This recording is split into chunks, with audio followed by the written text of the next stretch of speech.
And we are live. Good morning. I'm Jeffrey Rickman.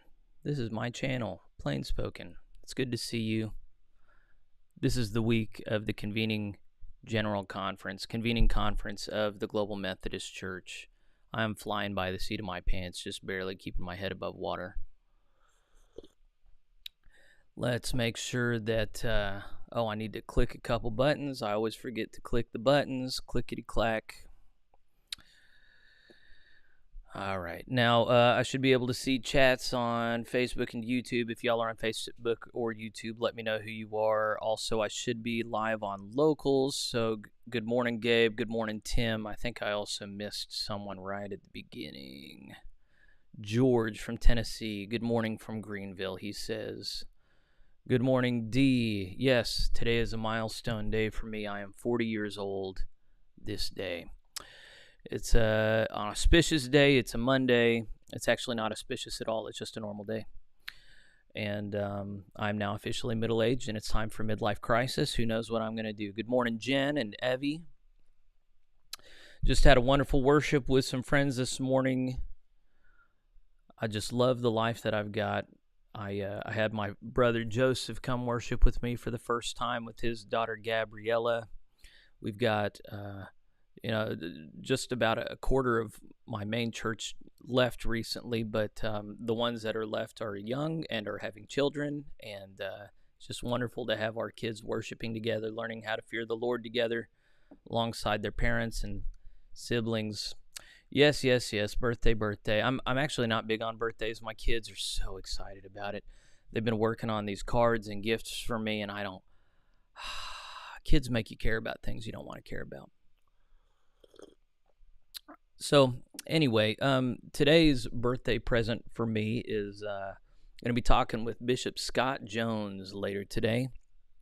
I was talking with him about something else last week, and he said some things that surprised me about the episcopacy, and I said, hey, it seems to me like that would really turn down the temperature on this conversation. Maybe it'd be good to have you say that publicly. And he said, yeah, I'd be happy to say that. Nobody asked me anything. So anyway, we're going to have a good conversation today. It's going to be live at 11 a.m. Central Time. And I'll talk to him one-on-one, just cover the territory I wanted to cover. But then he said, I'd be happy to be available to your audience and anybody has questions. So if you want to plan on being a part of that and submitting questions, then I'll bring them to Bishop Jones and he'll answer them. And of course, we'll eventually retreat to Locals to show some preferential status for treatment for those who support my work. So make sure to go over there and become a supporter if you can. Yeah, transparency and discipline are your midlife crisis. I've been in a midlife crisis for a long time then. Good morning, brother.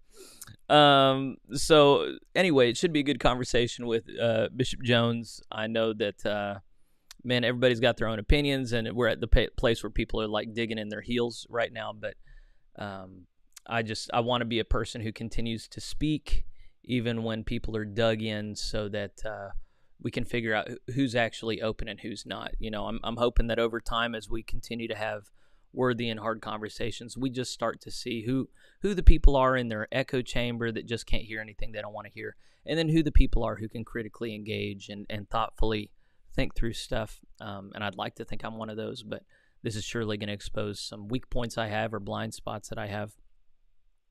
Something that I'll talk about before we get into today's topic. I'm going to be looking at a petition that I submitted, number 243 on financial transparency. If you watched the live stream on Friday, Matthew Conover said this is going to be the primary thing that the Finance Legislative Committee is going to be talking about. And so I thought it appropriate to go ahead and sell my petition, explain what's behind it. Hopefully the delegates on that legislative committee watch this. If you know somebody on that legislative committee, then make sure to push this in their direction. But this, I think, so there are a lot of people who think, if we don't get episcopacy right, this thing's going to fail. Or if we don't get the right sexual ethics, this thing's going to fail. And I don't mean to, those things are important. But so far as I'm concerned, if we don't get financial transparency and accountability figured out, then this whole thing is ruined. I think the only reason that there are other denominations that are still doing okay that are not transparent is just because they're getting by on name brand loyalty. If you're starting something new today, I think you have to do this. If you don't do it, I just don't think it has a chance to thrive. I think this is more important than anything. So I'm glad that they're taking this seriously. Why did I get into it? Well, that's just what I'm going to be talking about here in a minute. The thing I wanted to make sure I told you about, if you haven't already, I published a Substack article 2 days ago. It's already gotten 3,000 reads. It's the most successful article I've ever written, I think. I've gotten some that got a little over 3,000, but this is just 2 days in, so it's going to do well. And it was on the topic of, what did I talk about? I talked about, it's in my series on Wesleyan essentials, not unique things, but just things that were absolutely essential to the early Methodist movement that we have to reclaim if we want to see it be authentically Methodist and successful. And this was the 10th out of 12, and it was Methodists are exclusive. We kick out disorderly walkers. That Methodism at its strongest has always and ever been an exclusive group, whether you're talking about a revival movement or a denomination. I addressed both of those stages in the history. We had periods in both where it was exclusive, where we kicked people out who were not interested in repentance, and we were better off for it. And so I make the case very strongly, and I'm pretty sure I'm right. The weird thing about this particular article is it's got more reads and more attention than anything else that I've done, but less engagement than almost everything else that I've done. Hardly anyone's commented on it publicly. I haven't even had many people write me privately about it. So I think that this is a topic that a lot of people are scared of. And I guess it's scary, but I think this is another thing where we can come up with the best policies in the Book of Doctrines and Discipline, but if we don't exercise discipline in the church, if we don't kick people out, then it doesn't matter what we have on paper. It's going to get disrespected, and people are going to disobey, And right now we have a process where you only kick out one person at a time after a prolonged court process. That is not feasible. And so I don't think there's going to be anything on the table this year, next week, dealing with this stuff. But I'm hoping in 2026 we can restore a higher standard of membership and participation in global Methodist bodies. And if we don't do that, then I'm very pessimistic about our denomination being able to stand for much. So if you haven't read that article yet, go over to jeffreyrickman.substack.com. And it'll be the latest article posted. Make sure to go ahead and subscribe to my Substack if you haven't already. I don't paywall anything on there. I do think you have to be a subscriber to comment. No, I don't think you do, actually. I think you just have to have an account. But I've got 2 more left. One is going to be how Methodists are a plain and simple people. And I forget what the other one is, but they're all essential and good. And then we'll see what happens after I complete the series. But it's been a good and worthy way to spend my time. And if you haven't read any in the series, oh boy, you've got 10 great articles to read, as well as some other good stuff that came before. Good morning, Pat. Excuse me. I'm very allergic. That's why I'm wearing glasses. My eyes are irritated. Sure thing, D. I'll check those out. George says, when you celebrate your 50th birthday, the check engine light comes on and stays on. I was having that. If we're talking about our bodies here, let me tell you something. I'm down to 163 right now. I was constantly inflamed and irritated. And a month and a half ago, my wife and I decided to go on the carnivore diet, and it has gone well. And so I'm recommending this to people at least for a reset. But I've dropped about 15 to 20 pounds. And it's been good. Good morning, Ben. I'm anticipating. I've always thought, Lisa, that I was meant to be an old man, middle-aged. I like the gray hair coming in. I'm very comfortable with this. Culture today is to be the big tent, says Evie. Yeah, I'm pushing back against the culture. I think the culture, despite good intentions, is a culture of death and destruction. I don't think. If we are left to our own devices and people like me don't intervene, then I'm pessimistic about the longevity of any institutions, especially the GMC. To be clear, I think Keith Boyette and those who started the GMC are amazingly capable and faithful. And I think they've built an amazing structure to hand off to others. I'm not one of the others. I'm going to be kind of sitting on the periphery, commenting about what's going on the center. And my role there is hopefully to push where people want to be comfortable, and hopefully I push on the things that need to get pushed on. So we'll just see. But I'm not the only one who feels this way. I have people regularly write me saying, thank you so much for saying this out loud. It needs to get said. And so that's we're going to look at my amendment today, and then the legislative committee has sent me what they're thinking of changing on my amendment, so we'll look at that. And then we may or may not go to another amendment of mine that requires this reporting on conference websites. One more comment from Duncan. I wrote you about exclusivity. We need to talk about what that would look like in practice. This is a holiness movement that is new to many people. Yeah, the nuts and bolts of this are pretty important. What does this actually look like? How do we practically practice it? There's a lot of good history we can look at to determine that. And in fact, we've got some other means at our disposal now that would be great if we could utilize them well. So yeah, we need to talk more about it, but I laid the groundwork in that article, and I hope y'all read it. All right, let's look at my screen. Actually, before we do that, we need to pray, don't we? That's more important. So let's see. They put out a new prayer guide. Actually, it's probably not new. It's new to me. But we have just a few last days of prayer before the convening conference and through the convening conference. So September 16th, 2024 begins with the scripture reading, "Declare his glory among the nations, his marvelous deeds among all the peoples." Let us pray. Lord God, these words of scripture remind us of the theme of our convening general conference, so the world will know. As we prepare to gather, keep our eyes fixed upon that ultimate purpose. Pour out your Holy Spirit on the Global Methodist Church in order that people from every tribe and tongue and nation will cry, "Hallowed be thy name," and will confess that Jesus Christ is Lord, to the glory of God the Father. Amen. If that's a Steve Siemens, I'm thinking it is. He's a great Methodist thinker, and that's a fantastic prayer for us to lift up. We believe that every tribe and nation will be reached with the gospel, and that in the kingdom we will find people from all ethnic groups there.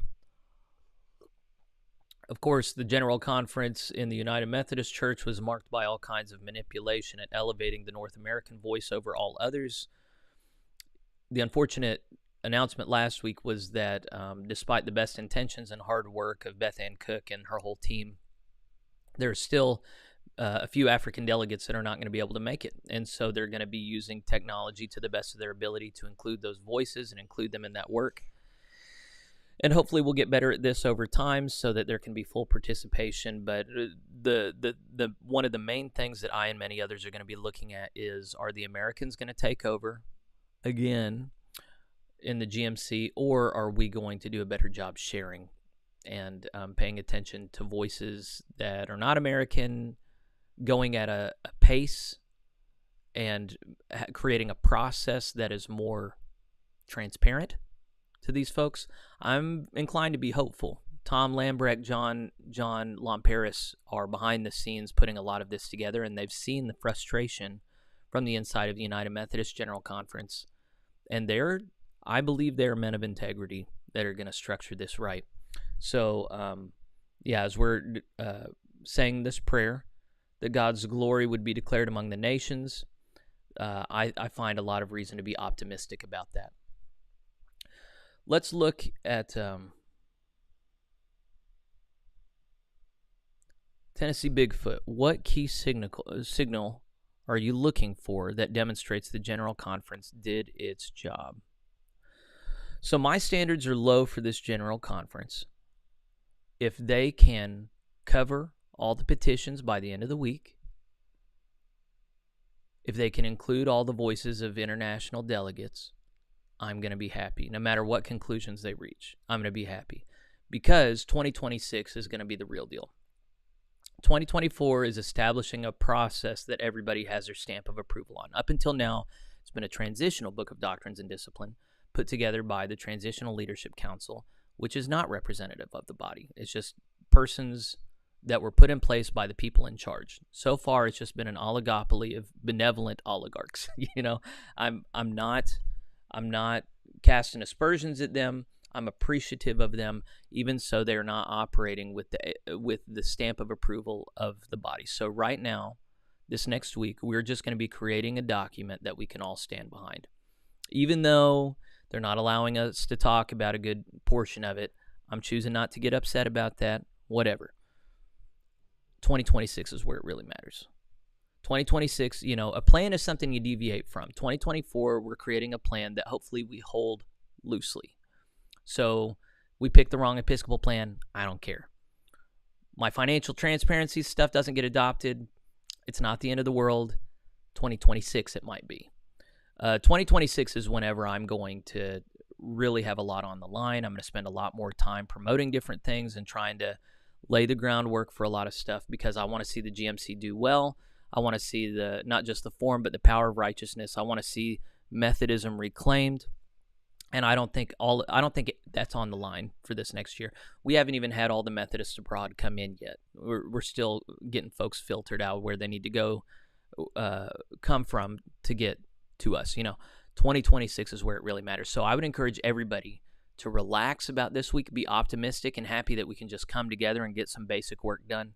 2026 is where we really need to be. Go ahead and start praying about it. Going ahead and start laying the groundwork for that's what really matters. So I haven't gotten to say that yet, so I appreciate you asking that question.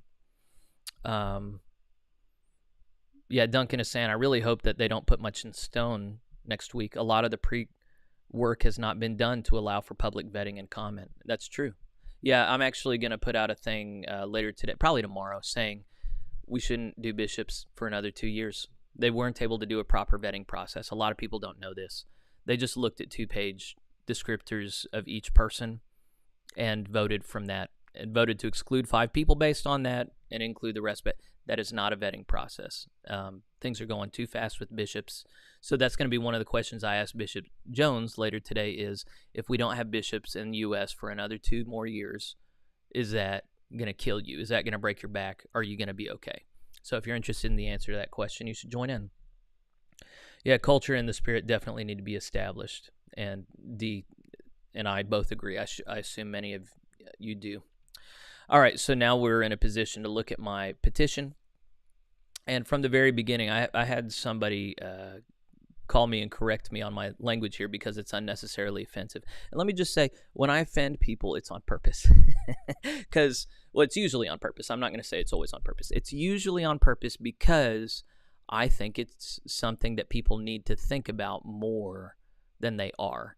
And my understanding of human nature is that humans don't do anything unless they're uncomfortable. That they're much more comfortable just sitting in the status quo unless they are made uncomfortable. And so my words are meant to be discomforting.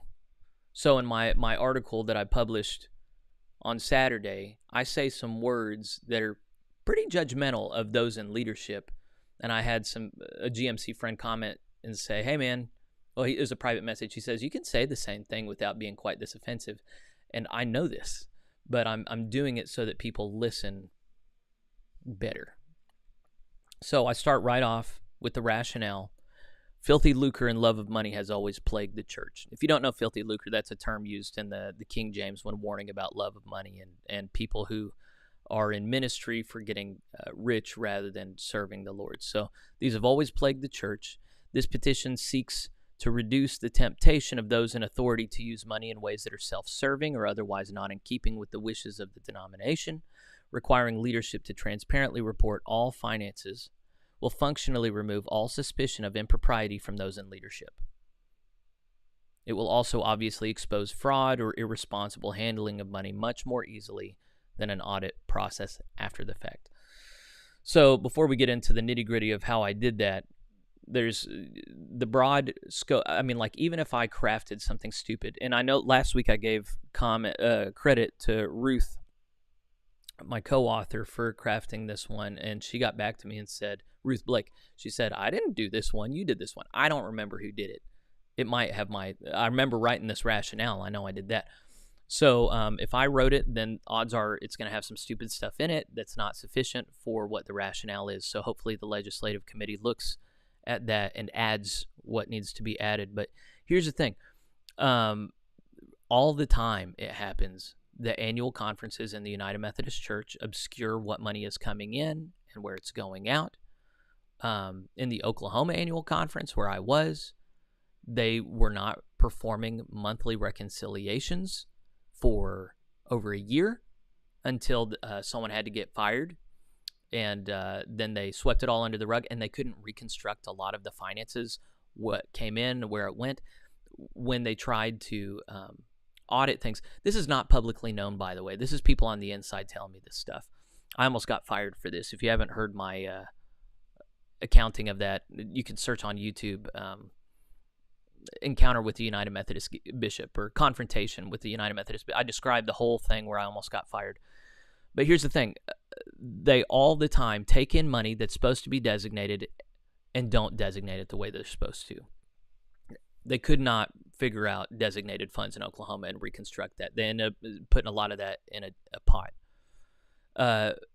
Audits, they failed 2 or 3 audits in a row, and it was too late to do anything about it. When you have obscured budgets that only 2 or 3 people have access to, you'd like to think GCFA, looking over it, guarantees a certain level of quality. And it might be a certain level, but it ain't up to snuff. Money, I've talked to people who work for GCFA who say, I got sent in to reconstruct some annual. It's not just Oklahoma. There were many annual conferences that were not fiscally responsible at all. And what you come to understand, here's the thing, here's a little bit about my story. Out of undergrad, I wasn't sure if I wanted, I'd been an atheist. That's a whole other story. I decided to do nonprofit work for a year in Little Rock, Arkansas. And I worked alongside a gentleman who is on all these boards and agencies, 501c3s. And I worked with professionals, people bringing in 6-7-figure salaries sometimes, serving on these boards. And I would go as a proxy for the gentleman I worked for sometimes. And I was appalled to find that people in these positions largely did not know what they were doing. They did in some ways, otherwise they wouldn't have been there. But what we assume when we pay someone a 6 or 7-figure salary is that they know what they're doing and they're doing a good job. And that is not a safe assumption to make. These are people that usually have an ego, they're good at self-promoting, and they have friends, And that corresponds a lot more with these salaries than capability. I'm not saying there is no correlation. I'm just saying some things correlate more strongly than others. The people who are entrusted with money are not always faithful or capable. To be clear, in the Global Methodist Church, I think that Robert Worthington, the CFO of the whole organization, is about as capable and trustworthy as it gets. But the structure we're building is not for the people we currently have. It's for the people we're going to have and the culture we want to have. So I believe that culture starts at the top and works its way down. Well, and I also believe it starts at the bottom and works its way up. But the thing that happens in American institutions in particular is that an oligopoly of elites forms at the top with a very different culture than people on the bottom, and we need to fight that. We need to, in our writing and in our intentional culture, have a culture of transparency and accountability. And if people at the top resist that, then they need to be removed. And if you are one of the people at the top who wants to obscure finances, then just know I acknowledge God's image in you and I want to be your friend, but I also want you to get fired. Because I think it is not your right as a person entrusted with people's treasures and money, local churches' treasures and money, to obscure how it is spent and to make people feel as though it's inappropriate to ask how it is that their stuff is being used. There are little old ladies in my churches that sacrificially give, and some of that goes to this denomination that's been entrusted with the dreams and hopes and prayers of millions of people, and it is not your right to obscure that. And so I'm already anticipating a lot of people saying, well, this is just not how things are done. They don't do this sort of stuff in the professional world. We've never done this as Methodists, and I just want everybody to clearly understand my rebuttal. I don't care. I don't care. That's not at all relevant. That's not a faithful argument to use. Our standard is the gospel of Jesus Christ and the morals and principles that we have from our faith. I know I'm speaking very strongly now. It's because I deal with very recalcitrant people with this stuff who just cannot think outside of the box. I cannot possibly entertain. Surely you don't really expect us to trust people with this information. Yes, I do. If we're going to entrust you with our money, then you are going to entrust us with the information about how you spend it. And period. All right, let's look at the actual language. So I didn't know that you could. I thought you had to include the whole paragraph in here. So I have a bunch of stuff in here about the episcopacy. I just included all of it. I didn't change anything. But this is where I did change stuff. So here's the stuff that is spelled out with the Finance and Administration Committee. It shall be responsible to develop, maintain, and administer a comprehensive and coordinated plan of fiscal and administrative policies, budgets, procedures, and management services for the annual conference. I didn't correct anything in the first 4 points. Let me see. I actually have it pulled up here, and where it gets to. What point was that? That was point 3. So I already skipped over it. So here's Finance and Administration. All you have is A, B, C, D. So I add a lot more onto this. So A, B, C, and D all say members shall be nominated by the conference leadership committee. So these are on every annual conference. In every annual conference, you're going to have a Finance and Administration Committee. Members shall be nominated by the conference leadership committee and elected by the annual conference. The committee shall include equal numbers of clergy and laity. The annual conference shall set the number of members of the committees. Members shall serve 6 years and may succeed themselves once. The bishop, one presiding elder, chosen by the bishop, and the conference treasurer shall serve on the committee with voice but not vote. Actually, is this... Yeah, this is annual conference boards and committees. Okay. All right. So this is just where members come from. That's fine. Whatever. B, if a member of the committee cannot serve for any reason, the leadership committee shall appoint an interim member to serve the remainder of an unused term. The annual conference shall confirm the interim appointment at its next meeting. Fine. The committee shall elect from its members a chair, vice chair, secretary, any other officers it deems necessary. Election shall be by simple majority and shall be for a term of years to be determined by the annual conference. Basic. D, the committee shall coordinate its work with the Transitional Leadership Council or its designee of the Global Methodist Church. And that's fine, but I can't help but notice no language in here indicates reporting to the annual conference people.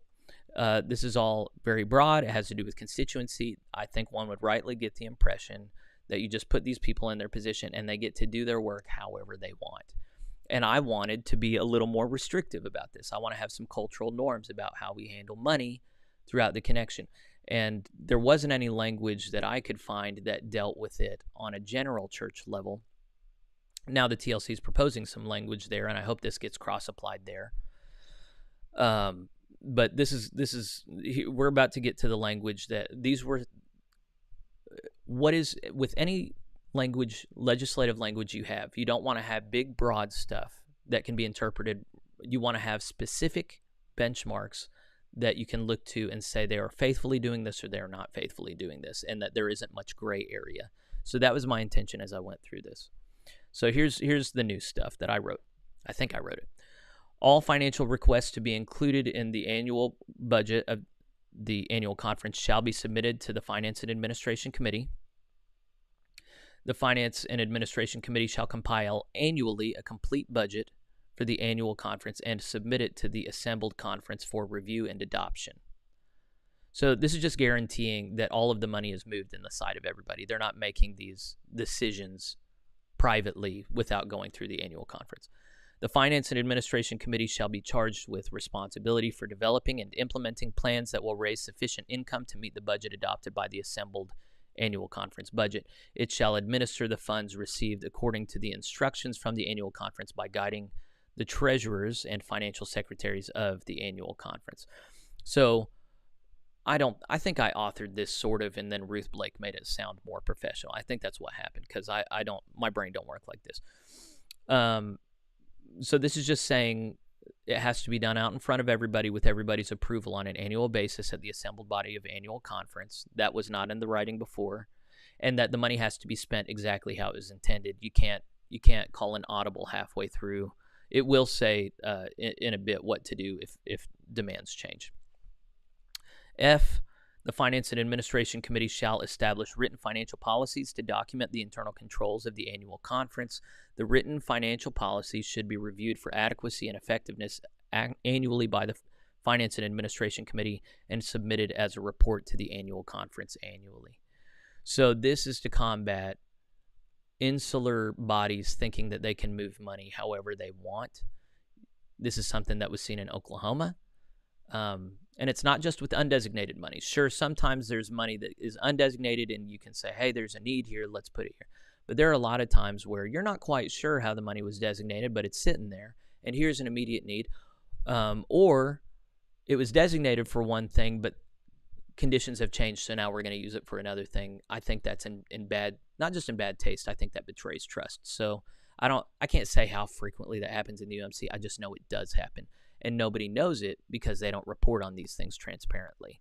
So I think trust has been betrayed a lot, and we're going to have it betrayed by GMC people because GMC people come out of the UMC, and as I've said many times before, it's just a fairy tale to imagine, oh, we're the good guys. We left all the bad guys behind. Everybody here with us is good actors. It's all going to go well now. That's very Pollyanna-ish. We shouldn't. That's silly. All right. G, the committee shall make provision for an annual audit of the financial statements of the annual conference and its organizations and accounts. The committee shall make a full and complete report to the annual conference. The audit shall be conducted to reasonably verify the accuracy and reliability of financial reporting, determine whether assets are being safeguarded, and determine compliance with local law, annual conference policies and procedures, and the Transitional Book of Doctrines and Discipline.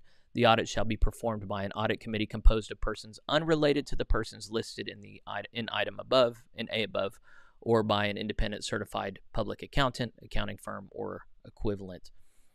This is just basic. You know, if this is not being done, all kinds of alarms should be raised. This is just basic for any 501c3, for any church, for anybody that wants to be trusted.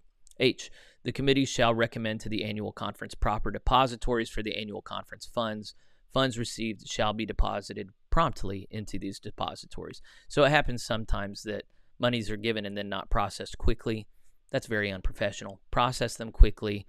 And then one of the things earlier was you got to have a published system of internal controls, rules for how you handle money that everybody knows and that people in charge can be held accountable to. So we already covered that. That was in a previous point. This ties into that. I, contributions designated for specific causes and objects shall be promptly forwarded according to the intent of the donor and shall not be retained for or used for any other purpose. So, yeah, somebody makes a donation and you don't want to use it for that, but you know they're about to die and you hold on to it and then you can redesignate it. That's unethical. Can't do that. If you don't want to use it for the reason that they donate it, you got to give it back. J, after the budget of the annual conference has been approved, additional appropriations or changes in the budget cannot be made unless approved by a called meeting of the annual conference. That's basic. If you want people's trust, you got to do stuff like this. It can be a virtual meeting. It can be just a 2-hour thing, but you cannot change what's been designated without that process. K, excuse me. The committee, its chair, or the conference treasurer shall prepare monthly transparent financial reports on the balances of all funds under the umbrella of the annual conference. These reports shall be posted to the conference website in a timely fashion. All members of the annual conference shall have access to these reports without fee. This is by far the most important thing of all the things here. This is a hill that I'm probably going to die on. Monthly financial reports with fund balances. That's the key thing. What is the fund balance in each fund? This is something that I get in my local churches. This is something that should be able to, you should have spreadsheets that these things regularly can be updated and easily just hit generate, submit. This is not something where a bunch of calculation is needed on a monthly basis that requires all kinds of time and energy. Rather, throughout the month, you are updating the different values, and then you can easily generate this on a monthly basis and just publish it to your conference website. So I have another petition in saying every conference has to have a website, even internationally. This is just going to be something about the GMC that I insist upon. No matter where you are, no matter how poor or uneducated you are, this is something you have to have figured out, because people who entrust things to you need to have access to what you've done with what they've entrusted. And if it's any less frequently than monthly, then you can move a lot of money before. I mean, an annual audit is not sufficient to stop something that's dysfunctional. You need it on a monthly basis. You need it to be exact dollars. I don't think that percentages are what's, I think exact dollars.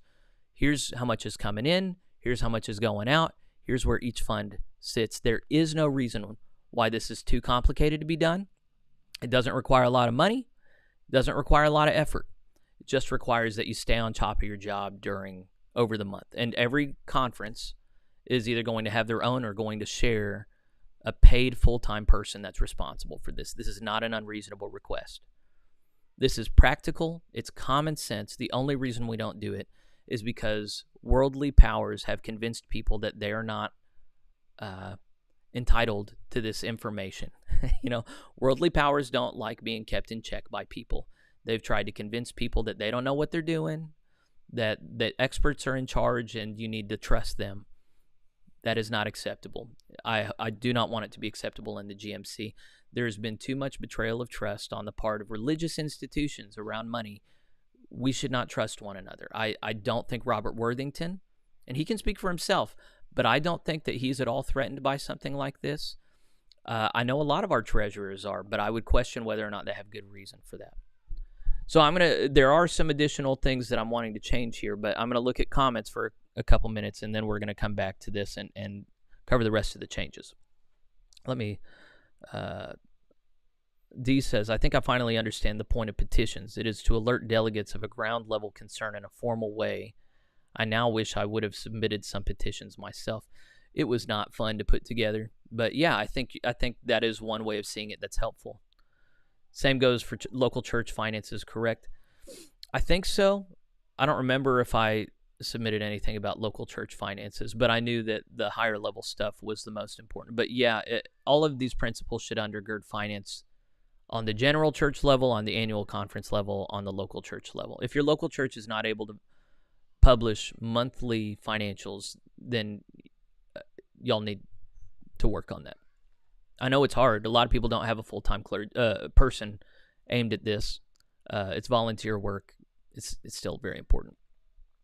She says, I think Bishop Jones will say we need to be flexible while getting the denomination rolling. While this is true in certain areas of ministry, it's not true in all areas. Finances are one of the areas that need some rules. Absolutely. And GM folks are former UMC and bring habits into this that may or may not be helpful, and that's true. Hi, Drema or Dreama. You're welcome with us. All right, let's cover the rest of this petition. So I skip over the other committees and don't change them, obviously, but then on down here in paragraph 705, there's stuff in point 5 pertaining to finance, administration, pensions, and benefits. And this is the final page of an 8-page petition that really only needed to be 3 pages. I'm sorry for wasting. It says, including but not limited to, well, wait, let me see, just one second. Potential transitional connect. Oh, so this deals with the connectional commission. So this is the general top-down. This is the general church level, not the annual conference level. The general church level. So I did try and speak to this, including but not limited to overseeing the financial and fiduciary life of the general church to ensure both its integrity and efficiency, reporting publicly the detailed expenses, income. All they had was expenses and income. I add, and balances of all designated funds, endowments, and other monies inside and outside of the expense budget. So they were only going to have the general budget, income, and expenses. I want to expand it to all monies they hold. I tried to broaden it. Maybe the words were not sufficient. Maybe there are still other categories outside of this. Then back to the original language, conducting an annual independent audit, collecting and distributing all income received by the general church, managing the legal work of the general church, giving oversight to the pension and benefits programs for clergy and lay employees of the church worldwide. So that's something being pushed back about, and we've talked about that. And encouraging conferences worldwide to provide adequate pension funding and medical care for those who serve in the church's ministry, active and retired. So this is the final thing that I've added. All financial reports shall be posted in a timely fashion to the Global Methodist Church website. Provision shall be made for all members of the Global Methodist Church to have access to all financial reporting without fee. That should be common sense. I am kind of pessimistic about whether or not they think that it is common sense or needed. I wish that I had said all financial reports shall be posted monthly in a timely fashion. I didn't say monthly, so there is no regularity that's required there. Maybe the legislative committee could put that in there. That's what I would like. But I think what they're probably going to do, which would be unfortunate, but it's better than nothing, I would imagine that they're going to have a dialogical method where they look at the culture of the UMC and then they look at the extreme position that I represent and go, let's do something in between. But the thing is, if you try and do an in-between thing, then it's just going to revert back to the old way. Because, well, let's look at, they've already reviewed it and suggested some amendments, proposed changes to Petition 243. I'll let you look at this. Let's see if they soften the language. I actually haven't read this. I read it a couple weeks ago, and I remember it gets softened a little bit. Let's ask ourselves, how realistic is it that they're going to even approximate the standards needed for transparency with these amendments? So this is 2 pages. All right, so in 612, you'll see that they mark some stuff out, and then in the red words, that's what they suggest. So this has not been adopted yet. This is just what some of the people went through and said, okay, this might be more realistic, or this might be more faithful. And to be clear, I love these guys, and they appreciate my vision. We're not enemies at all. But my concern is just what has teeth, what has specific benchmarks, what is more liable to guarantee a certain degree of quality of transparency. So the original language is mine. All financial requests to be included in the annual budget of the annual conference shall be submitted to the Finance and Administration Committee. The Finance and Administration Committee shall compile annually a working budget. They took out complete, a working budget for the annual conference, and submit it to the duly called conference for review. So the annual conference is not responsible for adopting it, only for reviewing it. The budget is not complete, it's just a working budget. So they decide what you need to see and what you don't. And then it's not the full assembled body, it's just the duly called conference. For some reason, that seems odd to me. Maybe I should have had Matthew Conover on here again, but he's getting ready for San Jose. He can watch this later and see if my critiques are worthy or if I was missing the point. New language suggested the annual conference shall adopt a connectional funding percentage not to exceed the limits stated in 349.4.b on an annual basis. I don't feel as strongly about how they calculate that. I feel more strongly that everybody sees what they're proposing and gets to sign off on it. If 3/4 of the conference, I know it's probably going to be simple majority, but if everybody signs off on the budget, if a majority signs off on the budget, then I'm happy. I don't care how they calculate it. I don't care if they plan on bringing in more than is reasonable to expect. If it's a conciliar decision, I think that's the right of the annual conference body. The Finance and Administration Committee shall be charged with responsibility for developing and implementing plans that will raise sufficient income to meet the budget. And then they mark out adopted by the assembled annual conference. So it seems kind of clear to me that they are wanting legislation that doesn't put the responsibility of adopting the budget on the assembled body of the annual conference. They just review it, but they don't adopt it. I don't think I like that. The Finance and Administration Committee shall administer the funds received by the annual conference by guiding the treasurers and or financial secretaries of the annual conference. It doesn't say according to instructions from. So then it changes the meaning completely, because now these are just monies given by the annual conference rather than monies entrusted and instructed by the annual conference. The way I'm reading this is it takes a lot of authority away from the annual conference body and puts it in the hands of these delegated people. And that kind of goes against the spirit of what I suggested. F, the Finance and Administration Committee shall establish written financial policies to document the internal controls of the annual conference. The written financial policies should be reviewed for adequacy and effectiveness annually by the Finance and Administration Committee and made available to the annual conference. So it takes away the annual expectation, and it's not submitted as a report. It's just made available. So this makes it much weaker. It's removing some solid benchmarks here. G, the committee shall make provision for annual review, not audit, review of the financial statements of the annual conference and all of its organizations and accounts.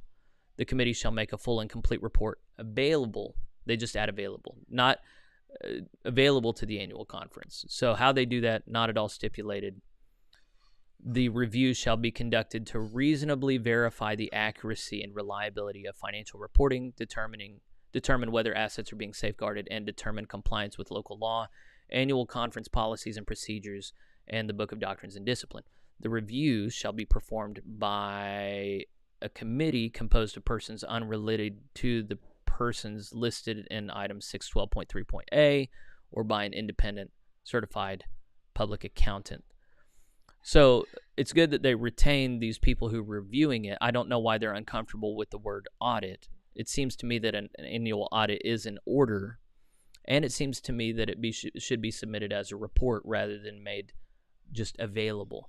So there's no rationale to explain in why they made these changes. They're just running these changes by me, and so far it seems to me that they're removing a lot of solid benchmarks that were not necessary to remove. They take away, the committee shall recommend to the annual conference proper depositories for the annual conference funds. Funds received shall be deposited promptly into these depositories. They do provide a rationale here. The Finance Administration Committee makes available policies and procedures in 612.3. So these policies and procedures ostensibly stipulate these. So this would be a redundancy or potentially go against other policies and procedures. So that's fine. That makes sense. I, contributions designated for specific causes and objects shall be promptly forwarded according to the intent. Well, you would think that this would be stricken out for the same reason here. I wonder why that's interesting. Maybe that's not included in the policies and procedures in 612.